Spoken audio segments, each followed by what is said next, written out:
सम्मान देने के लिए बहुत बहुत धन्यवाद हम दोनों की तरफ से।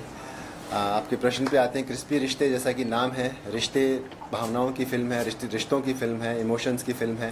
क्रिस्पी नाम है क्योंकि यूथ से रिलेट करती है। क्रिस्पी एक ऐसा वर्ड है जिसके अंदर चटकारापन है, थोड़ा खट्टा थोड़ा मीठा, तो और दोनों एक दूसरे के पूरक हैं। रिश्तों का ताना बाना म्यूज़िक के माध्यम से पहली बार शायद किसी फिल्म में इस तरह से बुना गया, ऐसी हमने कोशिश की है। 15 गानों को लेकर के इस फिल्म को बनाया है। और आपने कहा कि हर तरह के इमोशन इसमें दिखाई दे रहे हैं, बिल्कुल सही है। जैसा कि हमारे जीवन में हर रिश्ते में हम हर तरह के इमोशंस को महसूस करते हैं, एक्सपीरियंस करते हैं, वहीं हमारी ही ज़िंदगी से उसके इर्द गिर्द से उठा के इस कहानी को बनाया है और ये आपके सामने है, क्रिस्पी रिश्ते।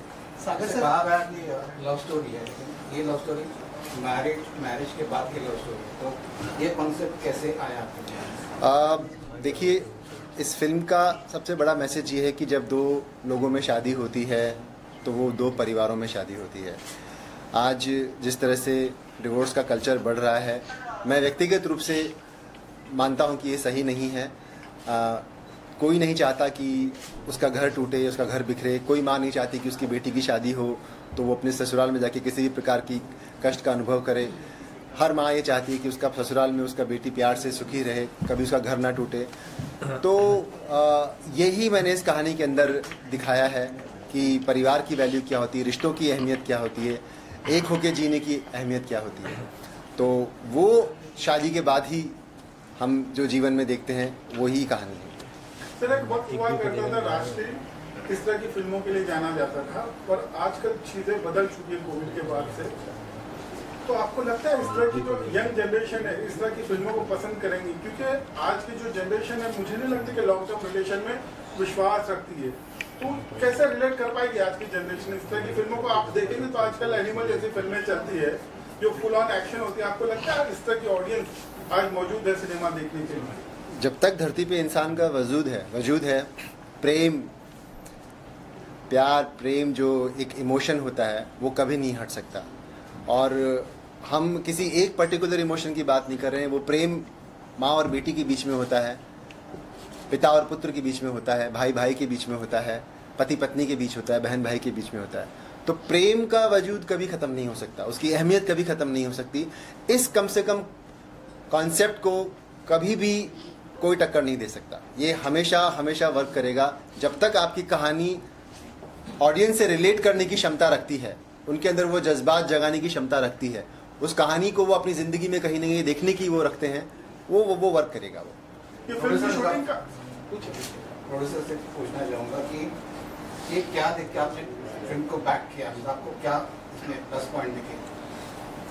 देखो, फिल्म मेकिंग क्या होता था ये मुझे नहीं मालूम था जब हम मुंबई आए थे। 2018 में मुंबई आए और उससे पहले मुंबई आया भी नहीं था। तो अगर ये पूछो कि इस कहानी में आपने क्या देखा, तो कहानी तो हम बहुत बाद में देख पाए थे, कहानी पढ़े भी नहीं थे। जब जगत जी ने मुझे कॉल किया था तो मैं अपने होम टाउन मुजफ्फरपुर, बिहार का एक छोटा सा शहर है मुजफ्फरपुर, वहाँ था। मेरे एक दोस्त हैं जो मुझे मुंबई फिल्म इंडस्ट्री में लेके आए, आशीष नाम है उनका, अभी वो भी हमारे साथ यहाँ अवेलेबल हैं। तो हम दोनों, इन्होंने जब कॉल किया था तो उस समय सिर्फ इनकी बातों में जो कॉन्फिडेंस दिखा था, और मुझे, मेरा बचपन का सपना था कि मुझे जाना है मुंबई, फिल्म इंडस्ट्री में जाना है। तो जो इनकी सच्चाई थी, ऑनेस्टी थी, बस वही खींच कर लाया था। और उसके बाद अपनी इसी फिल्म से हम फिल्म की मेकिंग, क्या फिल्म की शूटिंग कैसे होती है ना, फिल्में बनती कैसी है, क्या होता है उसके अंदर, कैसे कहानी लिखी जाती है, क्या इक्विपमेंट्स होता है, कितने टेक्निकल लोग होते हैं, इस हर चीज़ की जानकारी मुझे इस फिल्म की शूटिंग को देखकर ही पता चलता है। और सर, किसका आइडिया था कि जगत जी ही ये किरदार प्ले करेंगे? क्योंकि राइटर डायरेक्टर तो है ही, हाँ, लेकिन साथ में एक जिम्मेदारी, लंबी जर्नी थी इनकी। प्रकाश झा जी के साथ भी रहे और भी लोगों के साथ इन्होंने काफ़ी दिनों से इंडस्ट्री में काम कर रहे थे। तो आप लोग तो शायद बेहतर समझ सकते हैं कि अगर कोई एक्टर बनने आया हुआ है किसी छोटे शहर से और उसका कोई फिल्मी बैकग्राउंड नहीं है, तो उसकी चाहत होती है कि हम एज एन लीड एक्टर अच्छी फिल्म करें। और यहाँ जो स्ट्रगल है एक नन फिल्मी आदमी के लिए, वो ये फेस कर ही रहे थे। तो इन्होंने अपनी एक कहानी, अपनी ज़िंदगी को देखते हुए, अपने स्ट्रगल को देखते हुए लिखा। और इनका खुद का भी चॉइस था और मुझे भी, क्योंकि मुझे तो एक तो नॉलेज भी नहीं था, दूसरा इनका जो कॉन्फिडेंस था। तो मुझे ऐसा लगा कि देखो हम भी नए हैं, तो अगर हम इनको कहें कि हम आपको लॉन्च कर रहे हैं तो ये भी कह सकते थे कि प्रोड्यूसर को तो मैं ही लॉन्च कर रहा हूँ।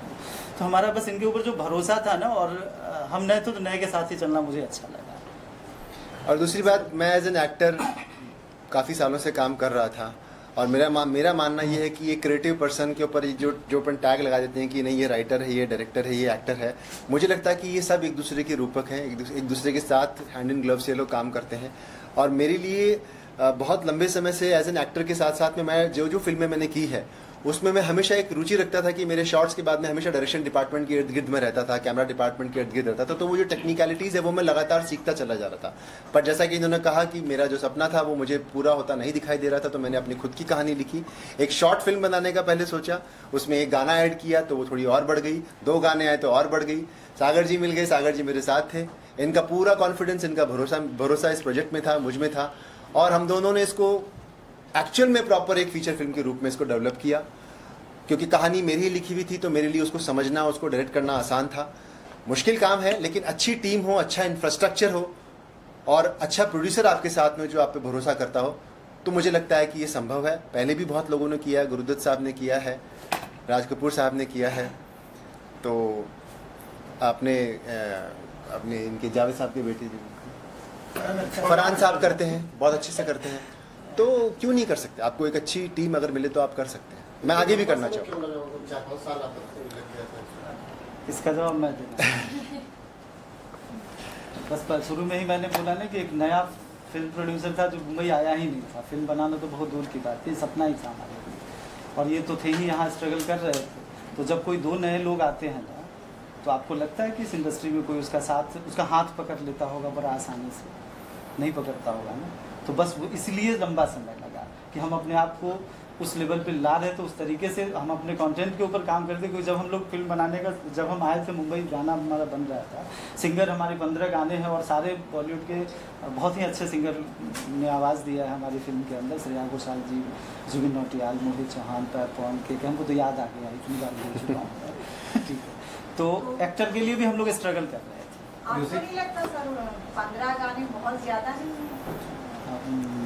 आप कल आजकल की जो फिल्में हैं उसमें बहुत कम गाने होते हैं सर। आजकल की फिल्मों में ज़्यादा गाने हुआ करते थे, जैसे हम आपके हैं कौन वगैरह में 8-9 गाने भी सब बहुत लगा। देखिए, ये एक इमोशन प्रधान फिल्म है, भावना प्रधान फिल्म है, और इमोशन को स्क्रीन पे जब हम प्रोजेक्ट करते हैं तो या तो आपके पास में फेसेस हो, शाहरुख खान साहब का फेस हो, माधुरी जी का फेस हो, जो आपके स्क्रीन से ऑडियंस के साथ में वो बाइंड कर सके, वो ग्रेविटी क्रिएट कर सके। अगर वो नहीं हो, जैसे कि नए प्रोड्यूसर डायरेक्टर को वो नहीं मिल सकता है, तो एक और चीज़ है, वो है म्यूज़िक। आप रेडियो पे गाना सुन करके भी उससे कनेक्ट हो जाते हैं, अपनी ज़िंदगी की अपनी यादों से उसे रिलेट करने लगते हैं। मैंने म्यूज़िक को वो माध्यम बनाया जिससे मैं अपनी कहानी की जो भावनाएं हैं, जो इमोशन है, वो लोगों तक पहुंचा सकूं, उनके साथ वो बाइंड कर सकूं, वो ग्रेविटी क्रिएट कर सकूं। ये जो गाने हैं इस कहानी के अंदर इस तरह से फिट किए गए हैं कि ये अपने आप में गाने नहीं, ये डायलॉग्स हैं।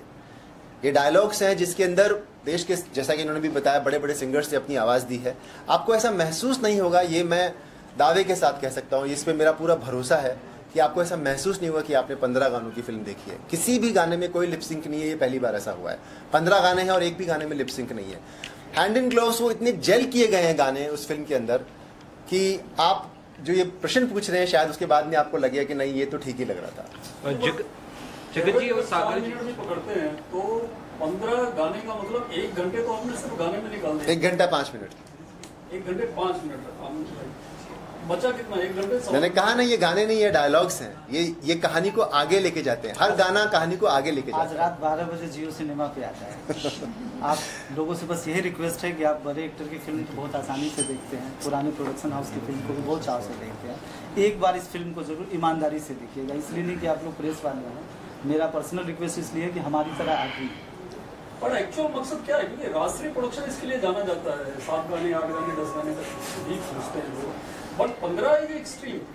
तो ये कोई रिकॉर्ड ब्रेक करना एक मकसद नहीं, या सच में स्टोरी की डिमांड? कुछ तो नया करना था, कुछ तो नहीं। हम उस भीड़ के हिस्से ही बन के रह जाते तो फिर क्या फर्क पड़ता? हम रिलीज होने को है तो देखेंगे, तो बस देखिए, एक यूनिक एक्सपीरियंस होगा प्लीज, और शेयर भी करिए, बहुत जरूरी है हम लोगों के लिए आपका साथ सपोर्ट। नहीं, हमारे पास 6 म्यूजिक डायरेक्टर्स थे। अलग अलग लोगों का चुनाव किया गया, धुनों को ढूंढा गया, गली मोहल्ले में जाके जगह जगह जाके डोर टू डोर जिसको कहते हैं कि हमने सर्च किया कि हमको कैसा म्यूज़िक चाहिए, किस तरह के गाने चाहिए।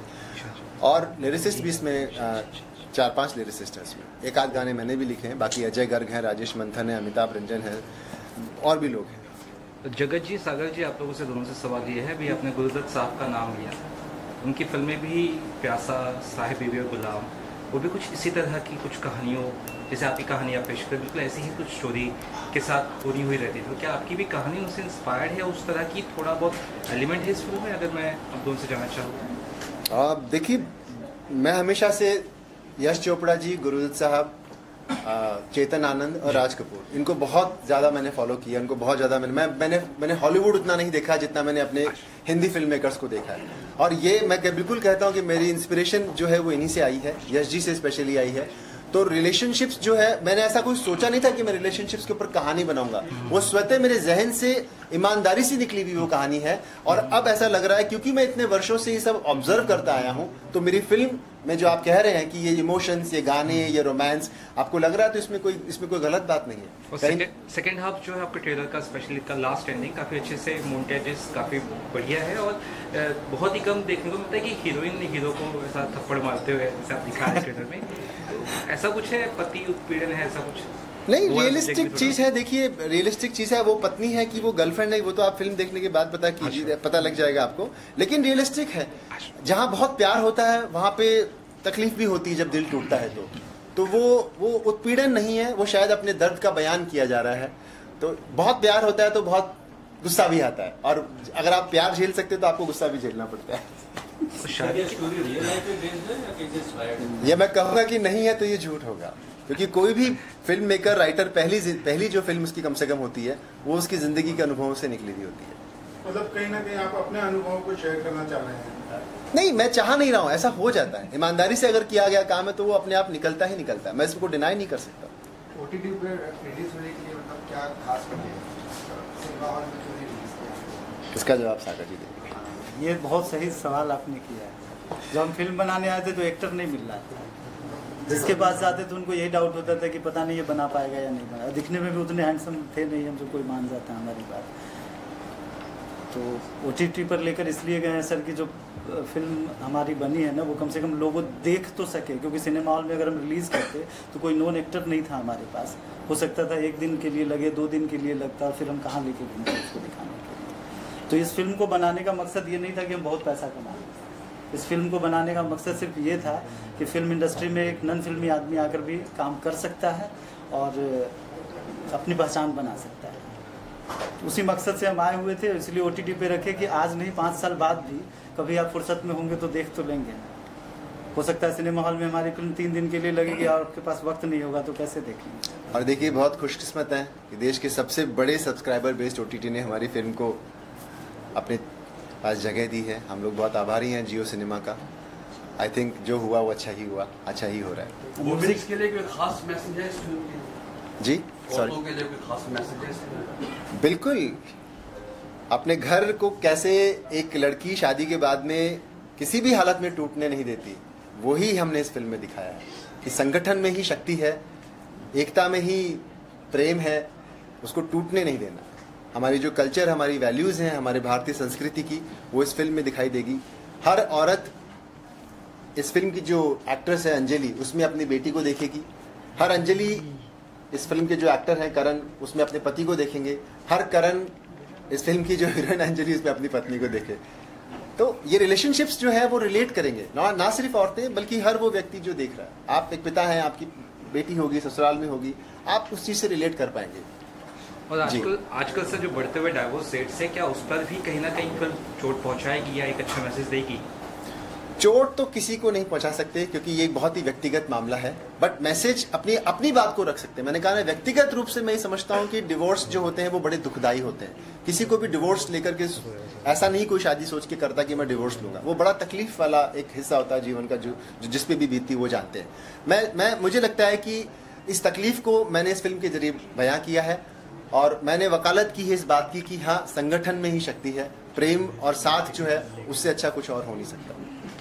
सर, ये नाम का आइडिया आपको कहाँ से आया? आ चुकी है। जी, ये रिलेशनशिप्स की कहानी है, तो रिश्ते तो होना ही था। और क्योंकि यूथ को रिलेट करती है और क्रिस्पी वर्ड जो है उसके अंदर वो चटपटापन है, वो नमकीन है, वो थोड़ा मीठा है। तो क्रिस्पी और रिश्ते एक दूसरे के पूरक भी हैं, एक दूसरे के साथ तालमेल बड़ा अच्छा बिठाते हैं, इसलिए क्रिस्पी रिश्ते नाम। इसमें कुछ न्यूरोलॉजी है, के लगाया आपने क्रिस्पी में समथिंग या हाँ जी सागर जी बताइए। हाँ, थोड़ा बहुत मानते हैं हम इन सब चीज़ों को, न्यूमरोलॉजी को मानते हैं, तो इस वजह से के लगाया। मैंने ये सजेस्ट किया था इनको, सी था, मैं तो सी लेके चला था बस हमने के लगाया। ये एक जमाने में के ही फॉलो हो रहे थे। हाँ, बट हमने तो बस दिल्ली हम गए हुए थे और मेरे कोई फ्रेंड शुभचिंतक ने कहा कि भाई के कर लो, के कर लो, तो फिर उन्होंने पता नहीं उनको शायद जानकारी, उनको उस समय ये था कि जो बताते थे लोग कि ये करो इससे अच्छा हो जाएगा, तो बस करते चले। अच्छा, एक दूसरा इंटरेस्टिंग क्वेश्चन है, फिल्म मेकिंग अभी तो आपकी रिलीज हो रही है और मेकिंग भी आपने करनी है, मेकिंग में या रिलीजिंग में सबसे टफ आपको अभी तक क्या लगा? फिल्म बना लेना या उसको रिलीज करना? रिलीज करना सबसे टफ। देखिए, ये सवाल किससे किया जा रहा है ये डिपेंड करता है। अगर आप प्रोड्यूसर से करेंगे तो वो कहेंगे कि रिलीज करना है, लेकिन आप डायरेक्टर को कहेंगे तो वो कहेगा नहीं भाई मेकिंग अच्छी होनी चाहिए, मेकिंग बड़ी मुश्किल होती है, मेकिंग बहुत सावधानी से करनी पड़ती है। मुश्किल है, लेकिन वो मुश्किल को पार किया जा सकता है। रिलीज एक ऐसा सब्जेक्ट है ना जो अपने आप में अजीब सा उलझन है वहाँ पर, क्योंकि मेकिंग में आप पूरा पैसा लगाते हैं और उस पैसे का रिकवरी होना बहुत जरूरी है। अगर ये OTT का ऑप्शन नहीं आया होता जी, तो आप रिलीजिंग या इंडियन सिनेमा को कहाँ देखते हैं फिर छोटे प्रोड्यूसर के लिए? हाँ, तो फिर छोटा प्रोड्यूसर हमें आता ही नहीं, फिर हम मुजफ्फरपुर में ही होते। मुश्किल तो होता ही है, मुश्किल तो होता ही है। ऐसा नहीं है कि छोटी फिल्में नहीं लगती है, नहीं चलती है, लेकिन उसको वहाँ तक पहुँचाना मुश्किल होता है, बहुत मुश्किल होता है। सर, ये फिल्म कितने दिनों में बनी है और लोकेशन क्या है? एक्चुअल में 54 डेज की शूटिंग है। लोकेशन जयपुर है, कर्नाटका है, मुंबई है। Thank you. Thank you. All the best. Thank you.